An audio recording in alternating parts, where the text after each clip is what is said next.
Olá, caríssimos, satisfação reencontrá-los aqui no canal, depois de um breve período de ausência, né?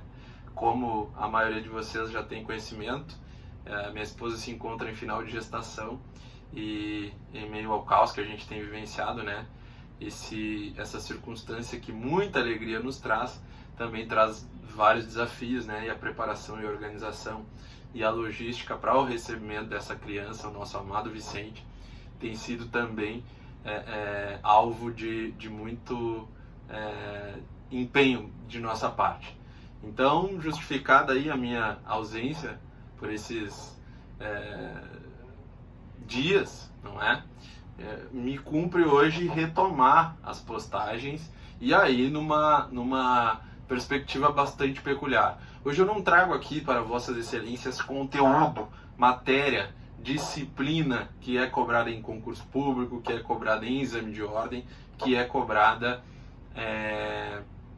em nível de graduação, nas provas que se avizinham. Inclusive, meus alunos, semana que vem, iniciamos as nossas avaliações relativas ao primeiro semestre de 2021.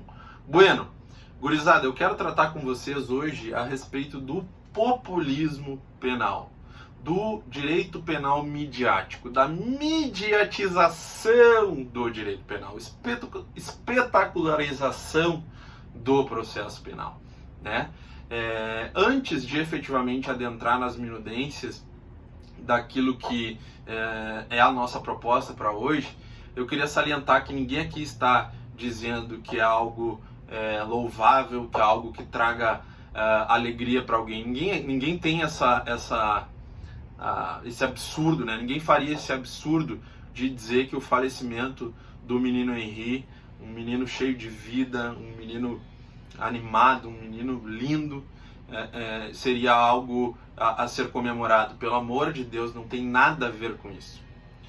O que a gente precisa atentar é que ainda vivemos sob o manto do Estado Democrático de Direito, ainda vivemos sob os auspícios da Constituição Federal, e este diploma chamado Constituição Federal assegura a toda e qualquer pessoa a presunção de inocência, né? Sabemos que somente é considerado culpado aquele que tem contra si uma sentença penal definitiva, certo?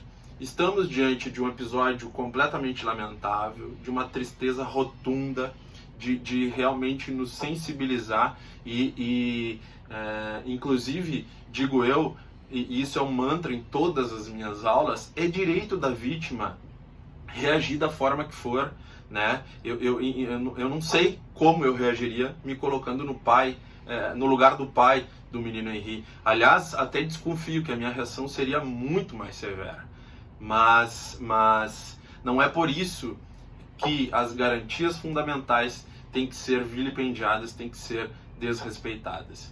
O vereador Jairinho e a sua esposa Monique já foram sentenciadas pelo desembargador William Bonner, já estão definitivamente julgadas e condenadas.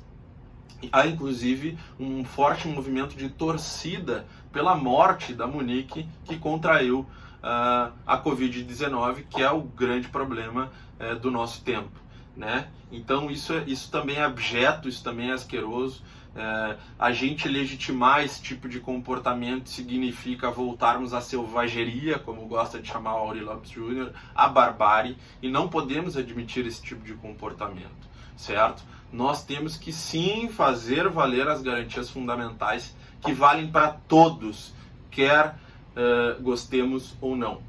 Então, a partir deste espetáculo que se tornou o caso, vejam qual seria a necessidade de reinquirição pela terceira vez de uma ex-namorada do Jairinho, que nada tem a ver com os fatos, que não conhece a respeito dos fatos que estão sendo perquiridos neste procedimento investigatório, neste inquérito policial. Não há qualquer relevância a respeito do aspecto probando nesse caderno preliminar do inquérito para as contribuições que esta inquirição trará, né? O que se busca fazer é trazer a ideia de que aquele comportamento violento era uma constante. Isso nada tem a ver com o fato, com o processo. E não havia necessidade dessa espetacularização, desta mediatização. E aí vocês vão concordar comigo, ou não. Qual é o juiz, qual é o conselho de sentença que vai ter a isonomia necessária para julgar o caso deste senhor, deste cidadão? Por mais asqueroso que seja o seu comportamento, essa cobertura exacerbada da mídia em relação ao fato, expondo elementos coligidos na investigação e fazendo disso, sim, algo a ser comercializado nos jornais, nos telejornais, nas redes sociais, isso sim acaba violentando o Estado de Direito. Por quê? Porque sepulta com qualquer possibilidade de fruição da presunção de inocência uma garantia fundamental, consectária do sistema adotado pelo Brasil, qual seja o Estado, o modelo de Estado democrático de direito. Nós precisamos fazer valer as garantias individuais, as garantias fundamentais. Nós somos signatários, nós somos aderentes ao sistema internacional de direitos humanos.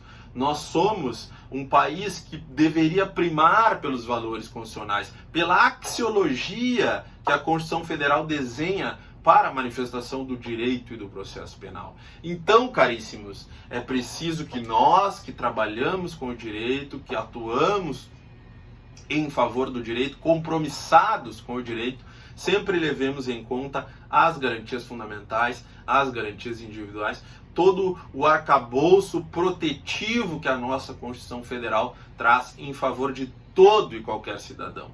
Não é porque a conduta que está sendo perquirida é asquerosa, é abjeta, é vomitativa, é repugnante, que nós podemos abdicar e coisificar aquele cidadão.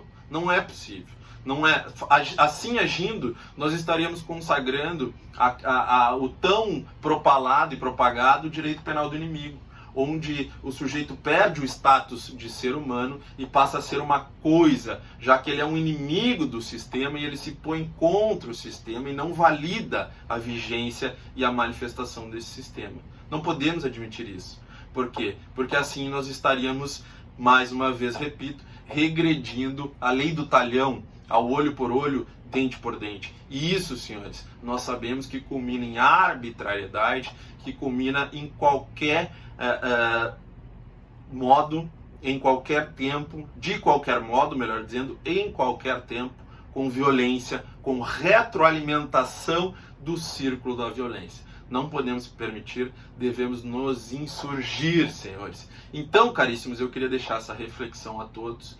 Penso que nós, cultores das ciências penais, nós estudiosos do direito penal e do processo penal, devemos sim ter muito clara essa ideia de que, sim, é evidente que a imprensa e a cobertura em relação a fatos que relevam na sociedade se faz um imperativo, se faz legítimo até mesmo, mas não vilipendiando, desrespeitando e fulminando com a fruição, com o gozo das garantias individuais, das garantias fundamentais. Então, caríssimos, em 9 minutinhos gostaria de deixar essa provocação, essa reflexão, para que pensemos o processo penal conforme a Constituição Federal, conforme a matriz axiológica que a Constituição Federal desenha para o nosso processo penal.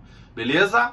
Se inscrevam, curtam, compartilhem, deixem suas impressões, nos sigam nas nossas redes sociais, @Prof. Bernardo Aluz, exatamente, este é o meu nome.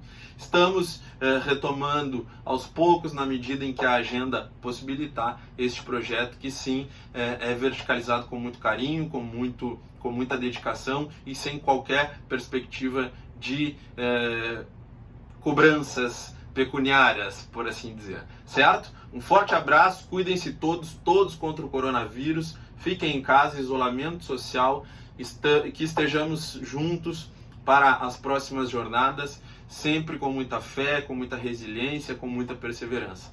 Tchau, fui, beijos do Luz!